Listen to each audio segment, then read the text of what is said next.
Hello students, आज हम लोग स्टार्ट करेंगे रिएक्शन इंटरमीडिएट्स। ठीक है, और रिएक्शन इंटरमीडिएट्स में सबसे पहला टॉपिक हम स्टार्ट करेंगे कार्बोकेटायन। ओके, रिएक्शन इंटरमीडिएट्स जैसा कि हम पहले भी डिस्कस कर चुके हैं, are those particles which are formed during the reaction and they are destroyed before the completion of reaction. So reaction intermediates are particles formed during the reaction and destroyed before completion of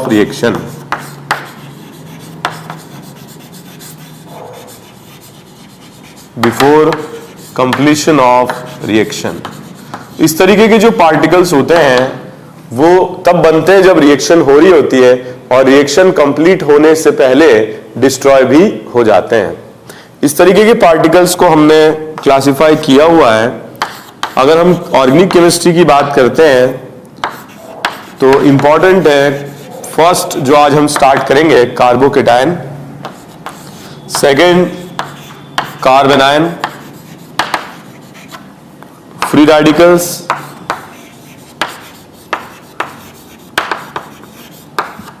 कार्बीन्स, nitrenes and benzyne. So these are particles which are formed during the reaction and they are destroyed before the completion of reaction. So एक एक करके हम इन intermediates के बारे में discuss करेंगे, properties of intermediates के बारे में डिस्कस करेंगे और कुछ रिएक्शंस हम लोग डिस्कस करेंगे जो इन इंटरमीडिएट से एसोसिएटेड हैं। या हम ऑर्गेनिक केमिस्ट्री को बेसिकली 6 पार्ट में डिवाइड कर रहे हैं जिसमें कि हम इंटरमीडिएट के बेसिस पर रिएक्शंस को और उनके मैकेनिज्म को स्टडी करेंगे। ठीक है, तो सबसे पहले हम स्टार्ट करते हैं कार्बोनियम आयन या कार्बोकेटायन। ठीक है, कार्बोकेटायन।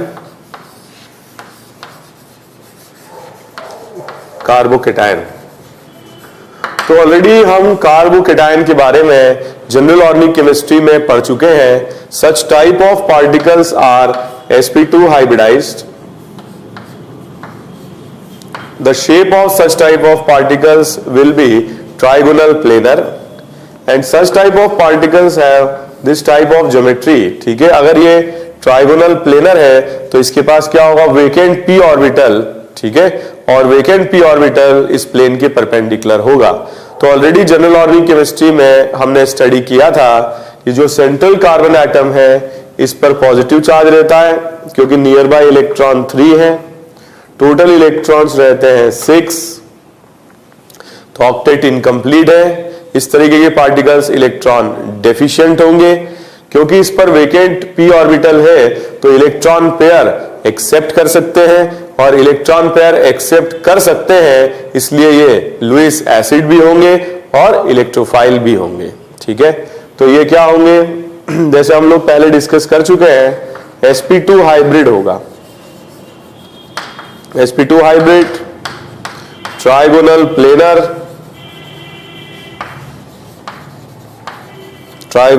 प्लेनर और इस तरीके का जो पार्टिकल होगा इसका शेप क्या होगा, this is trigonal planar, vacant p orbital की डायरेक्शन क्या होगी वेकेंट p की, perpendicular to the plane.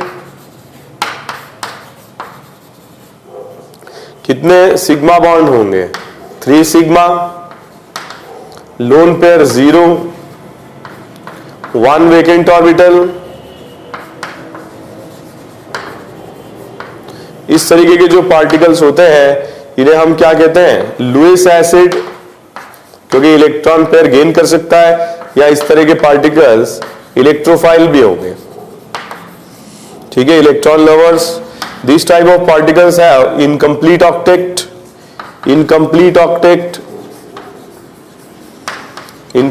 Octet, So such type of particles are electron deficient.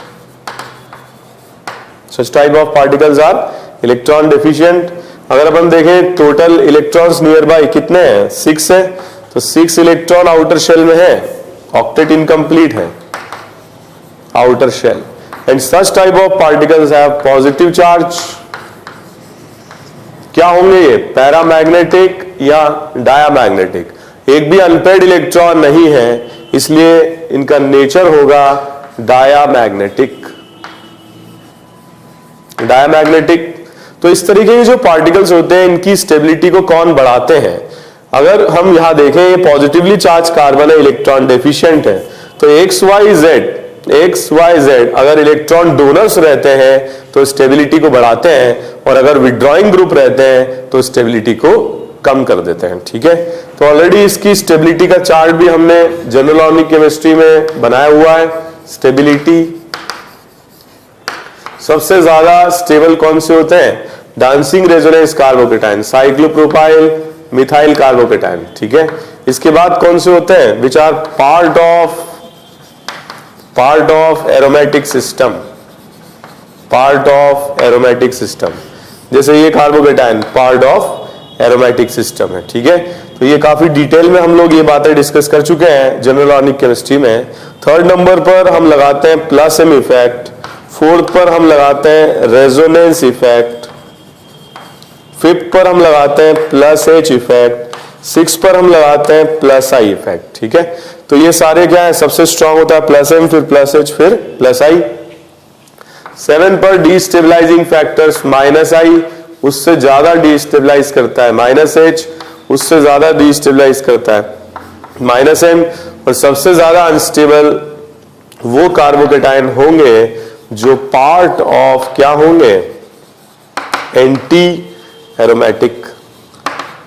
ठीक है, जैसे इस तरह का carbocation, this is part of anti aromatic, और इस टाइप के कार्बोकेटाइन सबसे कम स्टेबल होंगे. ठीक है, तो ऐसे स्टेबिलिटी की बात हम तो पहले कर चुके हैं, बट यस क्योंकि अब हम इसकी प्रॉपर्टीज के बारे में डिस्कस करने जा रहे हैं, तो कुछ कंपैरिजन हम कर लेते हैं स्टेबिलिटी ऑफ कार्बोकेटाइन के लिए.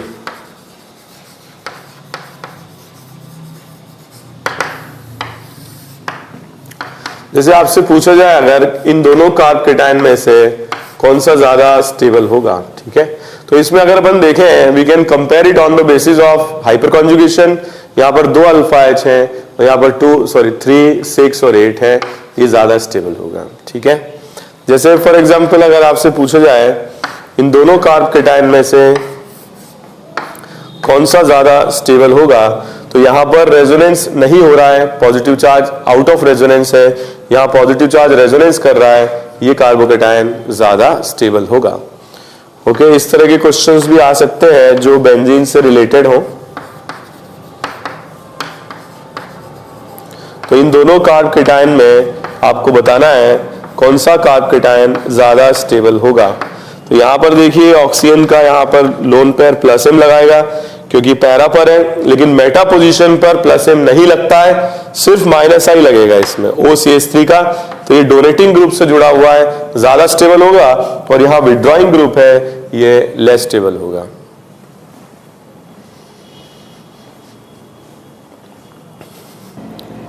तो कार्बोकेटाइन्स वो पार्टिकल्स होते हैं जिनका रीअरेंजमेंट हो सकता है. ठीक है, unlike that of other intermediates. तो carbocations are the only intermediates which can undergo rearrangement. या हम ये कह सकते हैं कि एक स्पेशल टाइप का रीअरेंजमेंट कार्बोकेटाइन में हो सकता है जिसे हम 1-2 शिफ्ट या अल्फा बीटा शिफ्ट कह सकते हैं. ठीक है, तो carbocations can rearrange to form another carbocation. Rearrangement of carbocation, तो एक कार्बोकेटाइन दूसरे मोर स्टेबल कार्बोकेटाइन में कन्वर्ट हो सकता है, और ये प्रॉपर्टी केवल कार्बोकेटाइन इंटरमीडिएट्स की होती है. ठीक है, तो इसमें इसे हम कहते हैं अल्फा बीटा शिफ्ट, या इसे 1-2 शिफ्ट भी कहते हैं. तो अल्फा बीटा शिफ्ट, या इसे कहते हैं 1-2 शिफ्ट. तो ये कई टाइप से हो सकता है. इसमें सबसे पहला और सबसे इंपॉर्टेंट है हाइड्राइड शिफ्ट. हाइड्राइड शिफ्ट या H शिफ्ट, ठीक है, हाइड्राइड शिफ्ट और H शिफ्ट। ओके, तो हाइड्राइड शिफ्ट या H शिफ्ट में इसमें अगर अपन देखें तो मान लीजिए हमने ये कार्बोकेटायन लिया जो कि 1 डिग्री कार्बोकेटायन है with number of alpha H2, तो ये carbocation more stable form secondary carbocation में कन्वर्ट हो जाता है, ठीक है, बाय हाइड्राइड शिफ्ट और H शिफ्ट।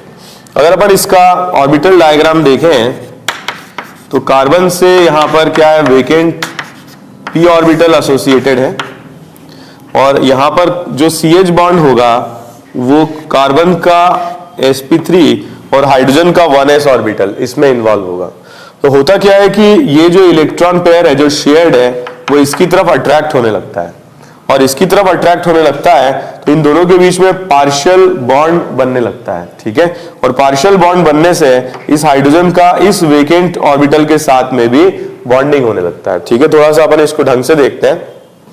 तो जैसे कि मैंने यहां पे लिखा CH3 CH और ये जो बॉन्ड है ये है sp3 of carbon and 1s of hydrogen और इस कार्बन पर क्या है, वेकेंट p ऑर्बिटल है, खाली p ऑर्बिटल है। तो वेकेंट p ऑर्बिटल के साथ ये बॉन्डिंग करने लगता है और इसमें पार्शियल बॉन्ड डेवलप होने लगता है और इसको हम कहते हैं ट्रांजिशन स्टेट, ठीक है, ट्रांजिशन स्टेट।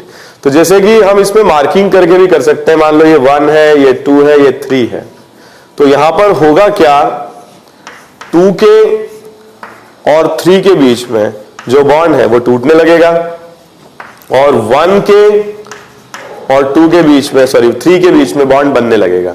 अब क्योंकि इस पर प्लस चार्ज था, इलेक्ट्रॉन आ रहे हैं तो चार्ज कुछ कम हो जाएगा और 2 पर यहां पर 0 चार्ज था, न्यूट्रल था, तो इलेक्ट्रॉन के जाने से यहां पर प्लस चार्ज डेवलप होना शुरू हो जाएगा, ठीक है। तो इस पर प्लस चार्ज डेवलप होना शुरू हो जाएगा क्योंकि इलेक्ट्रॉन जा रहे हैं और इसका चार्ज कम होना शुरू हो जाएगा क्योंकि इलेक्ट्रॉन आ रहे हैं, ठीक है। तो ये दोनों इलेक्ट्रॉन लेकर के हाइड्रोजन अगर माइग्रेट कर जाए और 1 से बॉन्डिंग कर ले तो यहां कार्बोकेटायन आ जाएगा और ये कार्बोकेटायन पहले वाले कार्बोकेटायन से ज्यादा स्टेबल होगा, ठीक है। तो ये हाइड्रोजन माइग्रेट करके 1 से बॉन्डिंग कर लेगा और सेकेंड एटम पर प्लस चार्ज आ जाएगा। Such types of shifting will be possible only when the formed carbocation और the product carbocation is more stable than the reactant carbocation. तो अगर स्टेबिलिटी बढ़ रही है तो ये शिफ्टिंग हो पाएगी, अगर स्टेबिलिटी बराबर रहती है या स्टेबिलिटी कम हो जाती है तो इस तरह की शिफ्टिंग पॉसिबल नहीं है, ठीक है। एक तो ये बात हुई ट्रांजिशन स्टेट वाली, मतलब यहां पर ये बॉन्ड इसके साथ जुड़ने लगेगा और ट्रांजिशन स्टेट बनने लगेगी। लेकिन हम जब क्वेश्चन करेंगे तो हम ये सब डायग्राम वायग्राम कुछ नहीं बनाएंगे, हम इसको मार्किंग कर देंगे 1 2 एंड 3। तो 3 को हम जोड़ देंगे 1 से और सेकेंड एटम पर हम बना लेंगे पॉजिटिव चार्ज। हमेशा ध्यान रखें 3 will associate with 1 and 2 will develop a plus charge. Okay, जैसे एक क्वेश्चन और अपन देखें,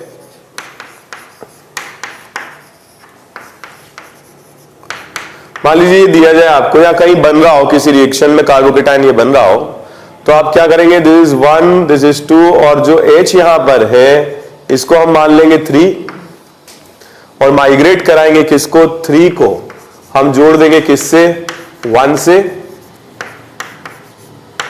और 2 पर हम डेवलप करा लेंगे पॉजिटिव चार्ज। अब क्योंकि स्टेबिलिटी बढ़ रही है, ठीक है, और स्टेबिलिटी बढ़ रही है तो ये क्या होगा, पॉसिबल होगा। ओके, एक क्वेश्चन और देखते हैं। मान लीजिए कि अगर क्वेश्चन आपको ये दिया जाए, ठीक है, ये दोनों में से ज्यादा स्टेबल, इसमें देखिए अल्फा H1 है और इसमें अल्फा H9 है, तो अल्फा H अगर बढ़ते हैं तो कार्बोकेटायन स्टेबिलिटी बढ़ती है, ठीक है। तो इन दोनों में हम कंपेयर कर चुके हैं। इसमें देखें, अगर आपसे बोला जाए ये कार्बोकेटायन कहीं है तो क्या ये रीअरेंज होगा, ये कार्बोकेटायन तुरंत रीअरेंज हो जाएगा, फर्स्ट सेकेंड और H यहां पर एसोसिएटेड है 3 है, तो 3 को तो हम ज्वाइन कर देंगे 1 से और 2 पर डेवलप हो जाएगा पॉजिटिव चार्ज। तो एक लेस स्टेबल कार्बोकेटायन मोर स्टेबल कार्बोकेटायन में कन्वर्ट हो जाएगा। ठीक है, एक चीज और है, अगर हम ये कार्बोकेटायन लेते हैं, इससे आपको समझ में आएगा,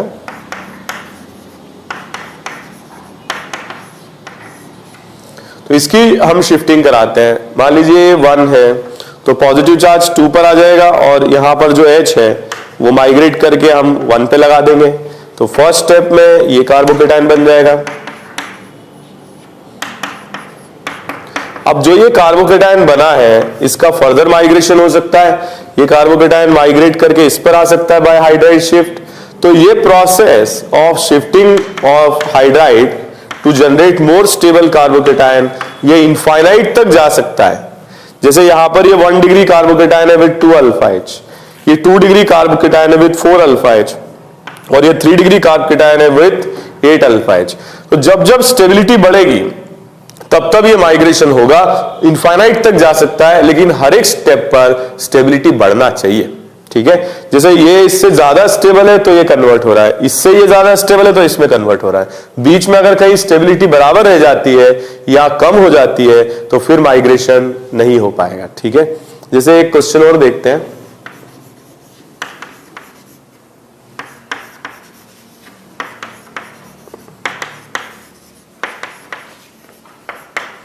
तो इसमें अगर अपन देखें, फर्स्ट स्टेप 1 से 2 पर आ जाएगा क्योंकि 2 डिग्री है और अल्फा H भी ज्यादा है।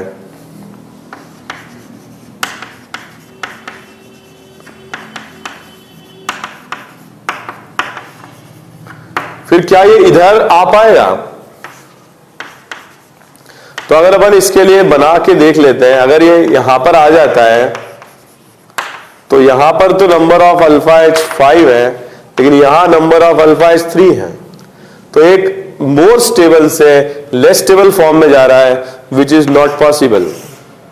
कुछ लोग सोचें कि यहां अगर बन जाए तो बढ़िया है क्योंकि आगे तो स्टेबिलिटी बढ़ रही है, ऐसा आप लोग सोच सकते हो, कार्बोकेटायन नहीं सोच सकता। ठीक है, यहां पे कार्बोकेटायन जैसे इस फॉर्म में गया लेस स्टेबल हुआ, आगे के बारे में कार्बोकेटायन सोच नहीं सकता, हम सोच सकते हैं, हम दिमाग लगा सकते हैं, तो कोई इन्वेस्टमेंट नहीं करेंगे। ठीक है, हम आप लोग होते हैं तो यहां पर कार्बोकेटायन बना करके आगे बना ले, ये एक इन्वेस्टमेंट है, यहां कॉम्प्रोमाइज हो रहा है स्टेबिलिटी का, ऐसा कॉम्प्रोमाइज कार्बोकेटायन कभी नहीं करेगा। जिस स्टेप में स्टेबिलिटी कम हुई या बराबर रही वो स्टेप पॉसिबल नहीं होगा, चाहे आगे कितनी भी स्टेबिलिटी आ रही हो। ठीक है, तो ये कार्बोकेटायन यहीं तक रह जाएगा, इसके आगे रीअरेंज होकर के नहीं जा पाएगा। ठीक है, हर स्टेप पर आप स्टेबिलिटी इंक्रीज करें, कहीं पर भी अगर स्टेबिलिटी सेम हो जा रही है या कम हो जा रही है तो वहीं रोक दें। ठीक है, और एक बात, 1 से 2 पर ही माइग्रेशन कराएं, 1 से 3 या 4 पे माइग्रेशन ना कराएं, क्योंकि ट्रांजिशन स्टेट 1-2 के बीच में ही बनती है, 1-2 और थर्ड एटम जो रहता है उसी के बीच में बनती है, इसलिए माइग्रेशन नेबरिंग पोजीशन पर ही हो सकता है कार्बोकेटायन का।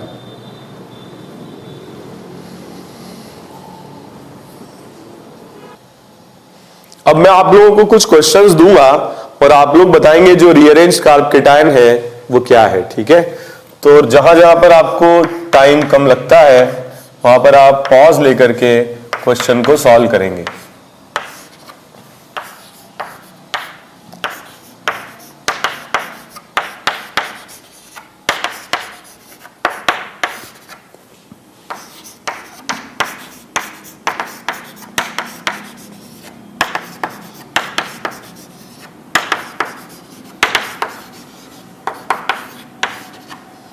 ओके, क्वेश्चंस करें आप लोग।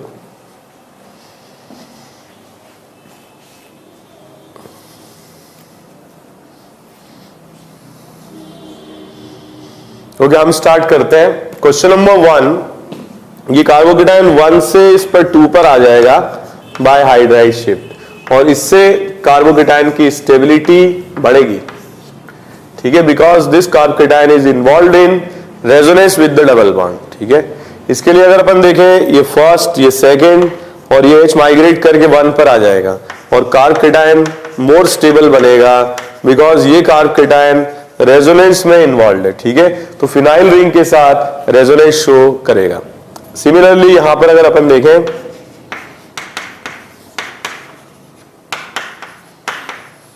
पहले ये कार्ब केटायन रीअरेंज करके यहां आ जाएगा, अल्फा H 4 हो गए, यहां अल्फा H 2 थे, 1 डिग्री से किस में कन्वर्ट हो गया, 2 डिग्री में, फिर 2 डिग्री से यहां आ जाएगा, ये यहां पर आ जाएगा, ठीक है, और ये 3 डिग्री में चला गया, अल्फा H इसमें हो गए 3 और 2 5 प्लस 1 6, ठीक है, नंबर ऑफ अल्फा H बढ़ गए। इसके बाद एक बार और इसका रीअरेंजमेंट होगा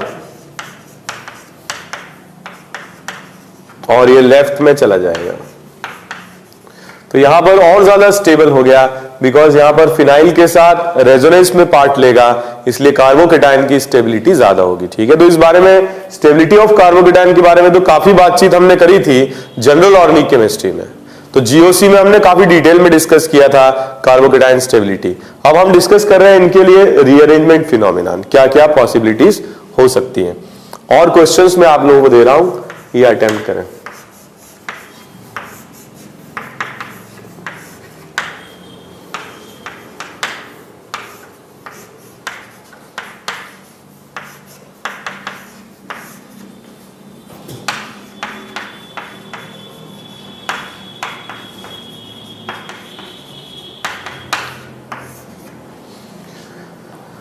ओके, क्वेश्चंस अटेम्प्ट करें,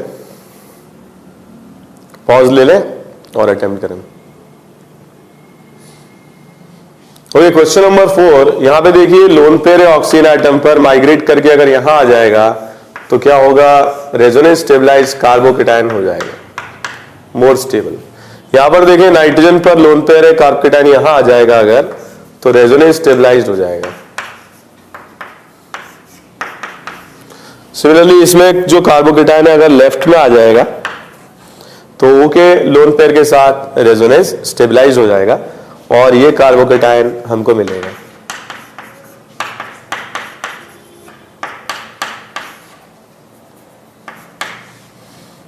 ओके, एक बार देख लीजिए।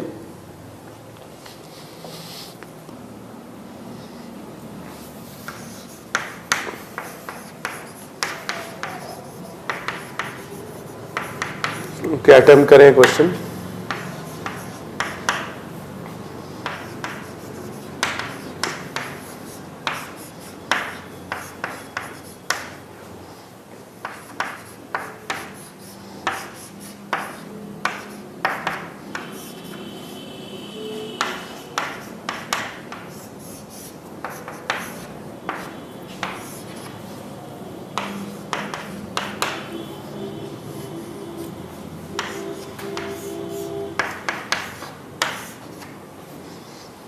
ओके, क्वेश्चंस अटेम्प्ट करें, एक पॉज लेकर के आप लोग ट्राई करें इसे।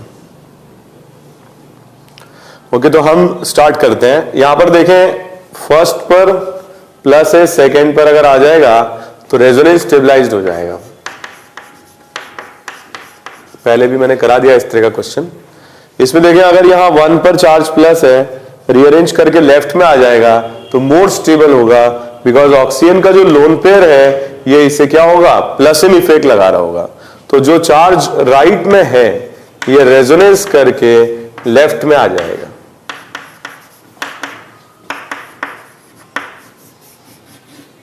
इसमें अगर अपन देखें, बहुत अच्छा क्वेश्चन है, राइट में भी रेजोनेंस हो रहा है, लेफ्ट में भी हो रहा है, मगर लेफ्ट में यहां प्लस इन इफेक्ट लग रहा है जो इसे और ज्यादा स्टेबिलिटी प्रोवाइड करेगा। यहां पर अगर अपन देखें, कार्बोकेटायन फर्स्ट से सेकेंड पर आ जाएगा और डबल बॉन्ड के साथ रेजोनेंस स्टेबलाइज्ड होगा, ठीक है। तो ये लेस स्टेबल से मोर स्टेबल में कन्वर्ट हो रहा है। ओके, नेक्स्ट अपन देखें, इस तरह का कार्बोकेटायन देखिए, फर्स्ट स्टेप से सेकंड यहां पर अगर आता है तो पॉजिटिव चार्ज स्टेबलाइज होगा, बढ़ेगी स्टेबिलिटी, ठीक है, 2 डिग्री में चला जाएगा। और फिर नेक्स्ट स्टेप में ये 1 से 2 पर अगर आ जाता है तो 2 पर और ज्यादा स्टेबिलिटी हो जाएगी, बिकॉज ये 3 डिग्री हो जाएगा। ओके, तो एक बार आप देख लीजिए। ओके, कुछ और क्वेश्चंस हम लोग डिस्कस करते हैं इस पर, अच्छे क्वेश्चंस करते हैं। ये अटेम्प्ट करें आप लोग।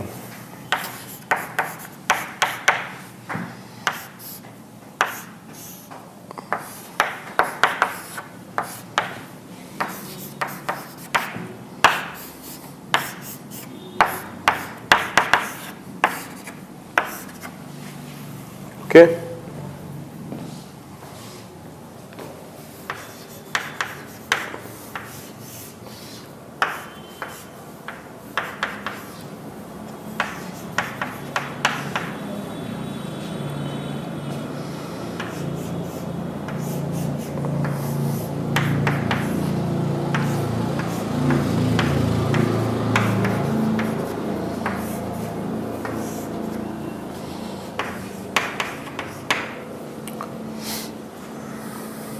ओके तो क्वेश्चन नंबर 11 सबसे पहले बताएं क्या इसमें रीअरेंजमेंट होगा।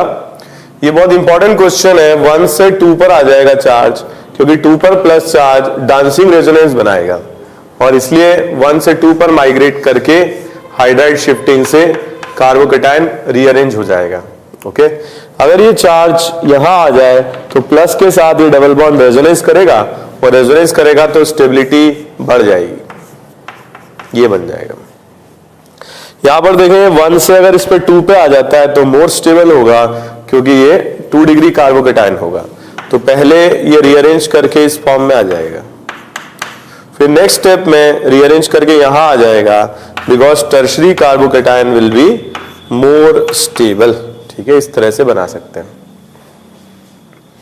क्वेश्चन नंबर 14, यहां अगर अपन देखें ये प्लस चार्ज अगर इस पर आ जाता है तो ये प्लस चार्ज रिंग के साथ एरोमेटिक सिस्टम जनरेट करेगा, हाई अमाउंट ऑफ स्टेबिलिटी आ जाएगी इसमें। ठीक है, और इस तरह का सिस्टम काफी ज्यादा स्टेबल होता भी है। अगर अपन इस क्वेश्चन की बात करें तो पहले ये चार्ज माइग्रेट करके 2 पर आ जाएगा और 2 पर मोर स्टेबल रहेगा।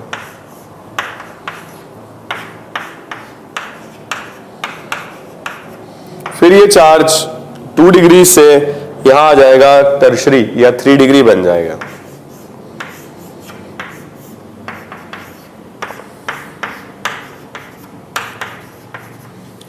और 3 डिग्री से ये चार्ज जो है माइग्रेट करके इस पर आ जाएगा, क्योंकि यहां पर ये डबल बॉन्ड के साथ रेजोनेंस स्टेबलाइज्ड होगा। ठीक है, तो इसमें माइग्रेशन हो जाएगा, यहां आ जाएगा। मैंने आपको कहा था इनफाइनाइट तक जा सकता है हर एक स्टेप में, बस खास बात यह है कि स्टेबिलिटी बढ़ना चाहिए। ठीक है, तो यहां अगर अपन देखें इस पर ऊपर वाले कार्बन पर अगर माइग्रेट करता है तो और ज्यादा स्टेबिलिटी आएगी, बिकॉज दो बेंजीन रिंग्स होंगी जिसमें चार्ज डिलोकलाइज हो रहा होगा। तो यहां number of resonating structure 2 phenyl के साथ ज्यादा बनेंगे और यहां number of resonating structure 1 double bond के साथ कम बनेंगे, ये ज्यादा स्टेबल होगा। ठीक है, तो कितनी स्टेप्स हो गई, एक 1 टू शिफ्ट, दूसरी 1 two shift, third 1 two shift and fourth 1 two shift. तो देयर आर 4 1 टू शिफ्ट और ये कार्बोकेटायन इस कार्बोकेटायन में कन्वर्ट हो जाएगा।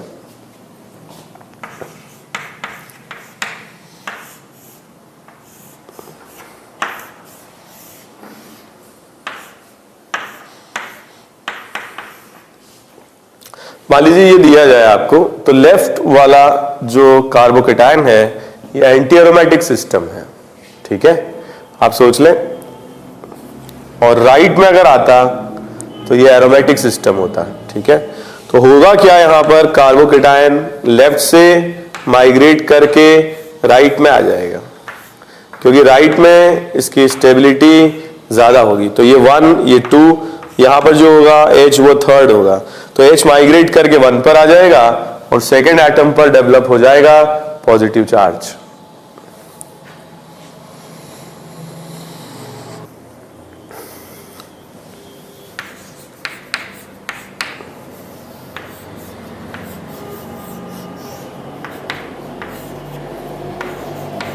ओके, क्वेश्चंस अटेम्प्ट करें।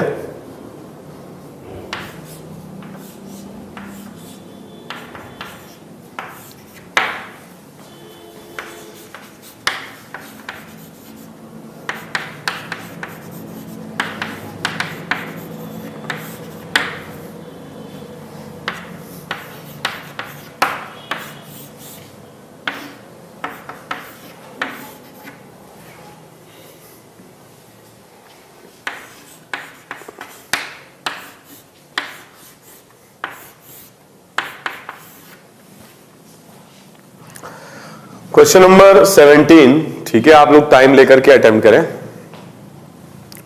क्वेश्चन नंबर 17 में ये 1 से 2 पर जाएगा एच शिफ्टिंग, और अगर ऐसा होता है तो नंबर ऑफ अल्फा एच बढ़ जाएंगे। यहां पर कितने होंगे 6, 7, यहां पर होंगे 5, तो ये मोर स्टेबल हो जाएगा।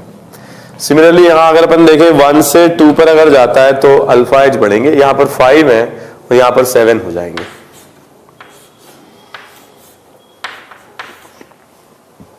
ठीक है, क्वेश्चन नंबर 19 देखिए, इसमें 1 से अगर 2 पर जाएगा तो number of alpha H increase हो जाएंगे, सॉरी अल्फा एच इंक्रीज नहीं होंगे, बिकॉज ऑफ बैक बॉन्डिंग ये ज्यादा स्टेबल हो जाएगा। ओके, यहां अगर अपन देखें 1 से 2 पर जाएगा तो रेजोनेंस स्टेबलाइज्ड हो जाएगा। क्वेश्चन ऐसे भी पूछा जा सकता है, तो ये पहले अगर 1 से 2 पर जाएगा तो अल्फा एच इंक्रीज होंगे, और फिर अगर इस डायरेक्शन में अगर कार्बोकेटाइन रीअरेंज करके आ जाता है तो रेजोनेंस स्टेबलाइजेशन हो जाएगा इसमें। ओके, क्वेश्चन नंबर 21, ये कार्बोकेटाइन अगर 1 से 2 पर आएगा तो number of alpha hydrogen increase हो जाएंगे। ठीक है, सो काफी सारे क्वेश्चंस हमने प्रैक्टिस करे हाइड्राइड शिफ्ट के लिए।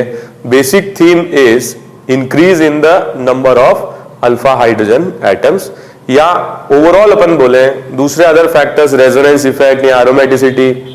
Overall theme is increase in stability of carbocation during rearrangement.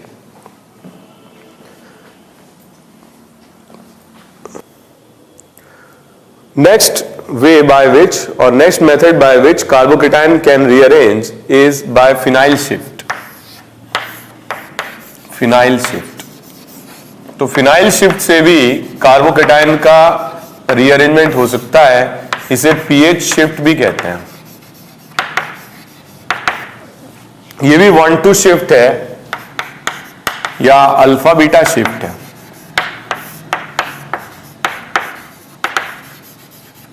One two shift और अल्फा बीटा शिफ्ट। तो जैसे कि अभी अपन ने ऐसे क्वेश्चंस लिए थे जिसमें हाइड्रोजन प्रेजेंट था, मान लो ऐसे क्वेश्चंस आ जाए जिसमें हाइड्रोजन बीटा पर है ही नहीं या सेकंड पोजीशन पर हाइड्रोजन ही नहीं है, तो ऐसे केस में ट्रांजिशन स्टेट फिनाइल से बनती है। मतलब इस तरह से रहेगा ये फिनाइल रिंग, और यहां पर क्या होगा, माइग्रेशन फिनाइल का होगा। तो ये बॉन्ड बन रहा होगा और ये बॉन्ड टूट रहा होगा।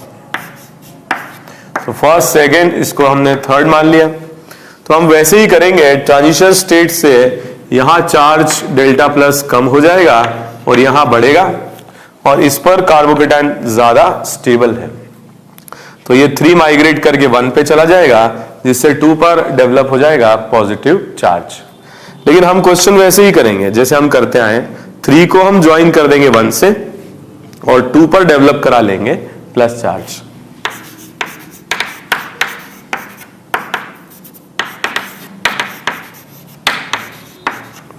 तो 3 को हमने 1 से ज्वाइन कर लिया, 2 पर प्लस आ गया। ये ज्यादा स्टेबल है क्योंकि ये कार्बोकेटाइन दोनों फिनाइल के साथ रेजोनेंस स्टेबलाइज्ड है, इसीलिए ये माइग्रेशन हो पाएगा 1 से 2 पर, बिकॉज सेकंड पर कार्बोकेटाइन की स्टेबिलिटी फर्स्ट पर कार्बोकेटाइन की स्टेबिलिटी से ज्यादा है, और इस तरह की शिफ्टिंग को हम कहते हैं फिनाइल शिफ्ट।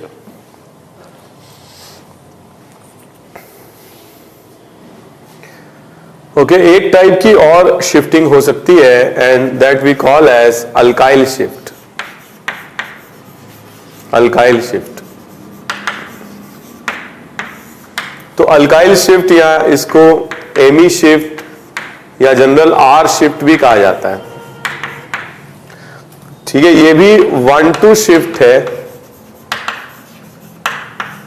या अल्फा बीटा शिफ्ट है। 1-2 शिफ्ट और अल्फा बीटा शिफ्ट है। ठीक है, तो ऐसे अगर अपन देखें, यहां पर मान लीजिए कि ना फिनाइल है ना हाइड्रोजन है, अल्काइल ग्रुप्स है, तो हम माइग्रेशन कराएंगे अल्काइल का। और कैसे कराएंगे, फर्स्ट, सेकंड और थर्ड किसी को भी ले लें हम, और वैसे ही 3 को हम ज्वाइन करेंगे 1 से और 2 पर डेवलप हो जाएगा पॉजिटिव चार्ज। तो इसी तरीके से माइग्रेशन कराएंगे, 2 पर आ जाएगा प्लस चार्ज और 1 को हम ज्वाइन कर देंगे 3 से, ठीक है। तो इस तरीके से माइग्रेशन कराएंगे और इसकी भी जो ट्रांजिशन स्टेट रहेगी वो कुछ ऐसी ही बनेगी। इन दोनों के बीच में बॉन्ड डेवलप हो रहा होगा और इसमें बॉन्ड टूट रहा होगा। इस पर आएगा डेल्टा प्लस और इस पर भी आएगा डेल्टा प्लस और ये CH3 माइग्रेट करके 1 से जुड़ जाएगा और 2 पर डेवलप हो जाएगा पॉजिटिव चार्ज, ठीक है। तो 1 से जुड़ जाएगा मिथाइल और 2 पर डेवलप होगा प्लस चार्ज।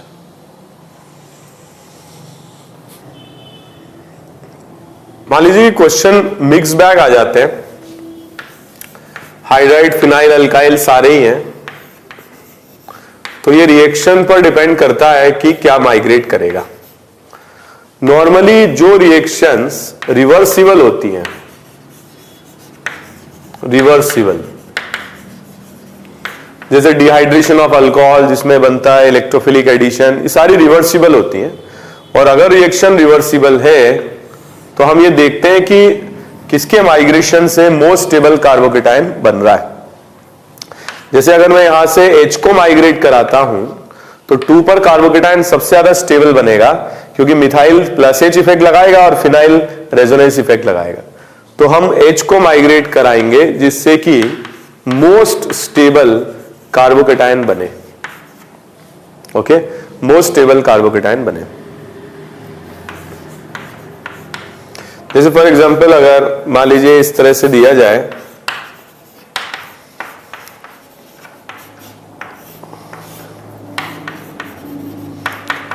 तो हम यहां पर माइग्रेशन मिथाइल का भी करा सकते हैं और इस बड़े अल्काइल ग्रुप का भी करा सकते हैं। तो अपन इसका माइग्रेशन, मान लो कि अगर अपन मिथाइल का माइग्रेशन कराते हैं तो अल्फा H 2 पर कम आएंगे और 3 का माइग्रेशन अगर कराते हैं तो नंबर ऑफ अल्फा H ज्यादा आएंगे।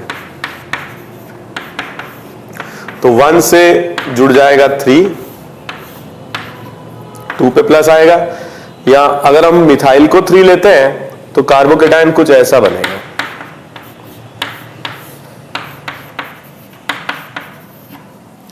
तो ये अगर अपन देखें इसमें 6 और 2 8 अल्फा H है और इसमें अगर अपन देखें तो 5 ही अल्फा H है। तो ये नहीं कराएंगे हम, इसको माइग्रेट कराएंगे, ठीक है। जैसे फॉर एग्जांपल अगर रिएक्शन रिवर्सिबल है और क्वेश्चन कुछ ऐसा दिया जाए,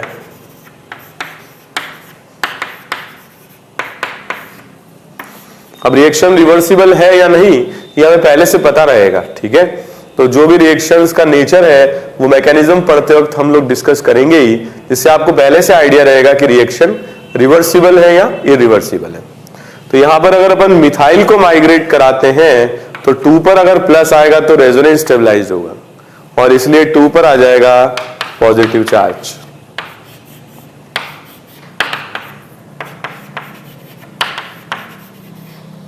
ठीक है, इस तरीके से बना सकते हैं। तो ये आप कॉपी कर लीजिए, एक बार देख लीजिए और क्वेश्चंस हम इस पर करते हैं अभी, ठीक है, सॉल्व करते हैं। एक बार आप देख लीजिए और समझ लीजिए।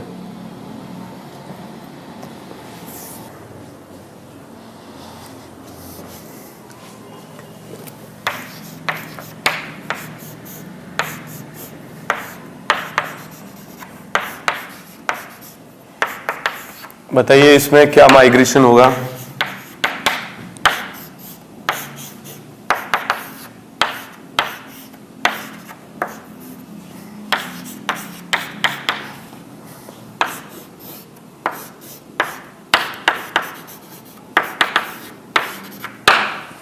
ठीक है, ये क्वेश्चंस करें।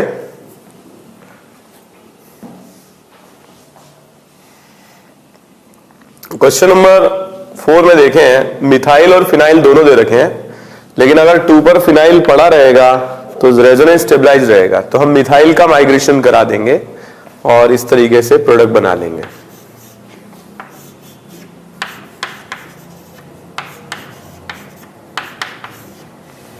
ओके, नेक्स्ट इसमें देखें हम यहां पर 1, 2 और इसको 3 ले लेंगे, ठीक है। यहां हम ऐसे भी सोच सकते हैं कि जो प्लस आई ज्यादा दे रहा है अल्काइल ग्रुप के केस में वही माइग्रेट करेगा, बट इंपॉर्टेंट थीम वही है, माइग्रेट उसी को कराएंगे जिससे कि ज्यादा स्टेबल कार्बोकेटाइन बने। इथाइल को माइग्रेशन कराने से यहां पर मिथाइल रह जाएगा, तो नंबर ऑफ अल्फाइड ज्यादा आएंगे, मोर स्टेबल। यहां पर अगर अपन देखें फर्स्ट सेकंड, ये मोस्ट बल्की है, इसी को माइग्रेट कराएंगे, और सेकंड पर अगर प्लस आता है तो इस तरीके से बनेगा, ठीक है। तो ये बन जाएगा पहले, और इसमें अल्फाइड ज्यादा आ रहे हैं, मोर स्टेबल फॉर्म रहेगा ये। तो हमने आज डिस्कस किया कार्बोकेटाइन की रीअरेंजमेंट के बारे में, और हमने डिस्कस किया हाइड्राइड शिफ्ट, फिनाइल शिफ्ट और अल्काइल शिफ्ट। ऐसी रिएक्शंस जो रिवर्सिबल है उनमें हमें दिमाग नहीं लगाना है, हम वही बनाएंगे जो मोस्ट स्टेबल बन रहा है। माइग्रेशन H का ही सबसे पहले होता है, और फिनाइल और अल्काइल में से उसी का कराएंगे जिससे स्टेबिलिटी कार्बोकेटाइन की ज्यादा आ रही है। ऐसी रिएक्शंस जो इरिवर्सिबल होती हैं उनमें लगता है माइग्रेटरी एप्टीट्यूड, और माइग्रेटरी एप्टीट्यूड के बारे में we will discuss in the next class. Next class में हम ये भी डिस्कस करेंगे कि अगर साइक्लिक रिंग्स रहती हैं कार्बोकेटाइन के साथ, तो साइक्लिक रिंग की साइज या तो बढ़ जाती है या घट जाती है। अगर बढ़ जाती है तो उसे रिंग एक्सपेंशन कहते हैं, और घट जाती है तो रिंग कॉन्ट्रैक्शन कहते हैं। तो वो किस तरीके से होता है, that we are going to discuss in the next class. Thank you very much.